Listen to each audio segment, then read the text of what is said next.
ही आहेत दिव्याची फुलं, म्हणजेच दिव्याची रानभाजी. दुर्मिळ अशी रानभाजी आहे ही. गावाकडील वाट या मराठी यूट्यूब चॅनलमध्ये आपलं सर्वांचं स्वागत आहे. पाऊस पडल्यानंतर गावाकडे असंख्य रानभाज्या मिळतात हे आपल्या सर्वांना माहीत आहेत. परंतु अशा काही रानभाज्या आहेत त्या दुर्मिळ आहेत आणि आता त्या कमी प्रमाणामध्ये उपलब्ध आहेत. बऱ्याच जणांना ते माहीत पण नाहीत. अशीच एक रानभाजी आहे. त्या रानभाजीचं नाव आहे दिव्याची रानभाजी. आता तुम्ही म्हणणार दिव्याची रानभाजी म्हणजे नक्की कशी असते, तर मी तुम्हाला डायरेक्ट दाखवतो तर कशी असते आणि तिला दिव्याची भाजी का म्हणतात ते पण सांगतो. हे बघा, पहिल्यांदाच इथं आपल्याला भेटलेली, जवळून दाखवू. हे बघा, ही आहे दिव्याची रानभाजी. अतिशय दुर्मिळ अशी ही रानभाजी आहे. आता तुम्ही म्हणणार की मग याला दिव्याचं नाव का आहे, म्हणजे दिव्याची भाजी का म्हटली जाते, तर त्याचा जर आकार जर तुम्ही बघितला तर बघा, दिव्याप्रमाणे म्हणजे दिव्याचा जसा आकार असावा तसा आकार आहे ह्या वरचा बघा, म्हणून त्याला दिव्याची भाजी म्हटली जाते. त्या आकारावरूनच त्याला दिव्याची भाजी म्हटलेली आहे. तर आपल्याला ही भाजी आपण घेणार आहोत.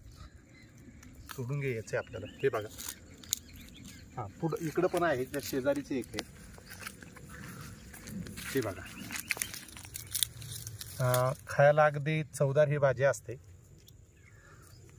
असे दोन तर मिळालेले आहेत. अजून आपण इकडं बघणार आहोत. खाली इथं एक आहे, इकडं जवळच आहे. हे बघा, म्हणजे आपल्याला भाजी भेटते. अजून पुढे शोधत जाणार आहोत. हे बघा, इकडे एक आहे. असं आकार बघा, आकार दाखवतो. असा आकार आहे आणि असं जर बघितला तर सेम आपल्याला दिवा दिसेल, म्हणजे दिव्याचा आकार दिसतो, म्हणून त्याला दिव्याची भाजी म्हटली जाते. बघा, एकदम सेम टू सेम दिव्यासारखा आकार आहे, म्हणून याला दिव्याची भाजी म्हटली जातात. ही गावाकडेच आपल्याला मिळते. इकडं पण एक आहे. दोन दगड आहेत बरोबर, त्याच्यामध्ये ही भाजी आहे. बघा, दिव्याची भाजी. हे बघा, त्याची पानं कशी फ्रेश दिसत आहे.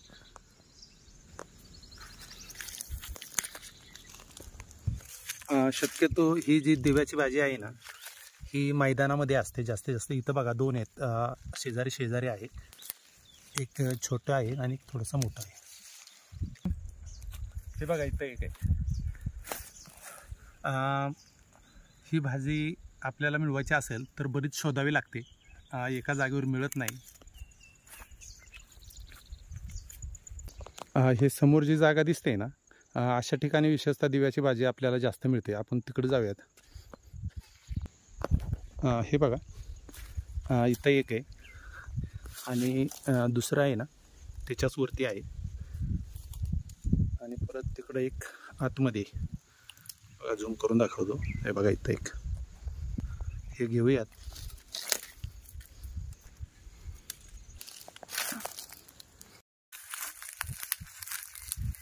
हे बघा, पूर्वीची लोक ही दिव्याची भाजी जी आहे ती खूप मोठ्या प्रमाणामध्ये खात होते. इकडं पण आहे. इकडचे बांबूचं जे बेट आहे ना, बरोबर त्याच्या समोर तिकडे दाखव, दिसते का? जवळून दाखव. हे बघा, दिव्याचा आकार दिसतो का? म्हणजे ह्या असल्या ज्या रानभाज्या आहेत आपल्याला माहीत पण नसतात. एवढी तर आतापर्यंत मिळालेली. अजून पुढे पुढे आपल्याला जायचं, मग किती मिळते ते बघूयात आपण.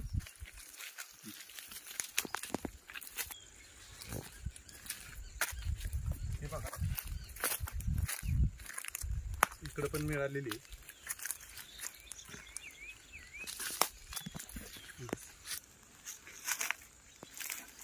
ही दिव्याची जी भाजी आहे ना, ही बनवण्याची सुद्धा वेगळी कला आहे.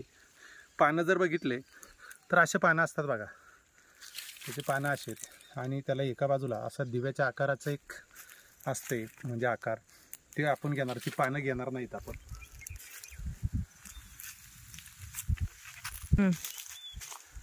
हा एक जवळून दाखव जरा. हे बघा, आता बघणार आहोत आपण.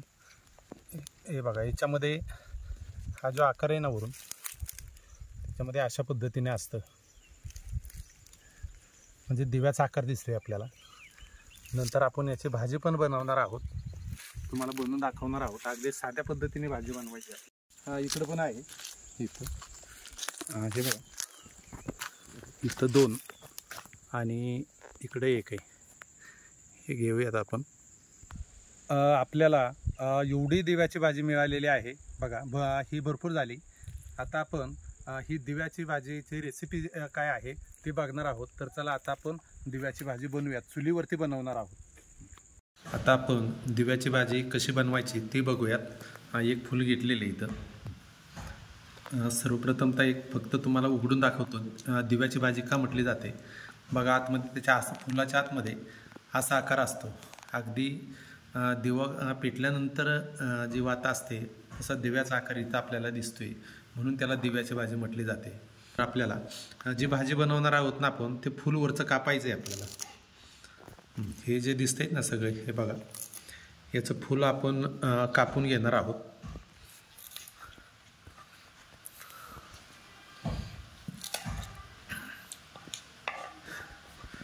म्हणजे दिव्याच्या आकाराचं जे फूल आहे ते कापून घेतलेले.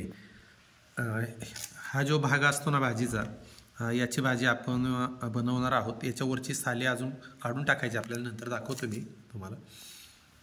हे बघा, दिसायला कसं सुंदर फुलं दिसत आहेत. ते फुलं आपण कापून टाकायचे आहेत. भाजी पूर्णपणे आपण कापून घेतलेली बघा. जी फुलं होती ना ते आपण कापून बाजूला ठेवलेले आहेत. आणि हा जो भाजीचा भाग आहे ना खालचा, दिव्याच्या भाजीचा भाग, याची आपल्याला भाजी बनवायची आहे. तर सर्वप्रथम तर आपल्याला काय करायचं, त्याच्यावरची जी साली आहे ना ती साली आपल्याला काढायची आहे. तर काढूयात. हे बघा, साल काढल्यानंतर असं दिसतंय. वरची साली इकडं बाजूला काढून टाकूयात. तर बघा, पूर्ण वरची साली आपण काढून टाकलेली, ते बाजूला ठेवूयात. इथं पानांवरती ठेवायचं. ओके, एक झालेलं आहे. हे सगळं जे आहेत ना आपलं, हे भाजीचं खालची बाजू आहे, सगळ्यांच्या आपल्याला साली काढून घ्यायच्या आहेत.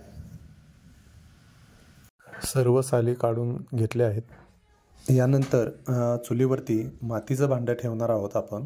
आणि विशेषतः ही भाजी आपण चुलीवरती बनवणार आहोत, म्हणजे तिची चव ही चांगली लागते. मातीच्या भांड्यामध्ये सर्वप्रथमतः पाणी टाकून घेतलेले आणि जी साल काढलेली भाजी आहे ती सर्वप्रथमतः आपण व्यवस्थित शिजवून घेणार आहोत.